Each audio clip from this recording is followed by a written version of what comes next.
വാർത്തയിലേക്ക് വീണ്ടും. സോളാർ പീഡന കേസിലെ പരാതിക്കാരി ഒരിക്കൽ പോലും ക്ലിഫ് ഹൗസിൽ വന്നിട്ടില്ലെന്ന് മുൻ മുഖ്യമന്ത്രി ഉമ്മൻചാണ്ടിയുടെ ഭാര്യ മറിയാമ്മ ഉമ്മൻ. ഉമ്മൻചാണ്ടി വേട്ടയാടപ്പെട്ട ജീവിതം എന്ന പുസ്തകത്തിന്റെ പ്രകാശന ചടങ്ങിലായിരുന്നു മറിയാമ്മ ഉമ്മന്റെ പ്രതികരണം. ക്ലിഫ് ഹൗസിലെ സരിതയുടെ സന്ദർശനവും സോളാർ കാലത്ത് വലിയ വിവാദമായിരുന്നു. എന്നാൽ സരിത ക്ലിഫ് ഹൗസിൽ വന്നിട്ടേ ഇല്ലെന്നായിരുന്നു ഉമ്മൻചാണ്ടിയുടെ ഭാര്യ മറിയാമ്മ ഉമ്മന്റെ പ്രതികരണം. സരിതയെ താനും മകളും കണ്ടിട്ടില്ലെന്നും മറിയാമ്മ ഉമ്മൻ. പലരും എന്നോട് ചോദിച്ചിട്ടുണ്ട്, ഏറ്റവും അടുത്ത വ്യക്തിബന്ധങ്ങളും എന്നോട് ചോദിച്ചിട്ടുണ്ട്. അപ്പോൾ ഈയിടെ ഒരാൾ ചോദിച്ചു, ഒരു പുരോഹിതനാണ് എന്നോട് ചോദിച്ചത്, എനിക്ക് വിഷമിക്കാൻ അന്തം വിട്ടുപോയി. സരിത കൂട്ടായ്മയ്ക്ക് വരുമായിരുന്നു, സരിത വരത്തില്ലായിരുന്നു. സരിത ഞാൻ കണ്ടിട്ടില്ല, എൻ്റെ മക്കളും കണ്ടിട്ടില്ല.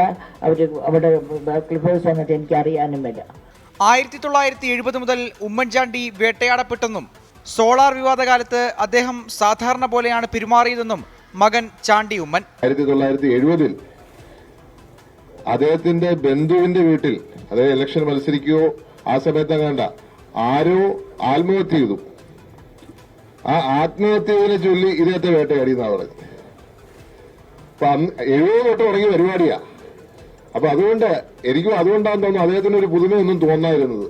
ഇത് നടന്നപ്പോഴൊക്കെ, ഈ സോളാർ നടന്നപ്പോഴേ പുള്ളി എന്തോ ഒന്നും പറ്റിയിട്ടില്ല എന്നുള്ള മട്ടിൽ തന്നെ ഞങ്ങൾ സംസാരിച്ച് പെരുമാറിയതല്ല. അത് ഒരു കാര്യമില്ല, കാരണം ഇത് കണ്ടു വരികയല്ലേ.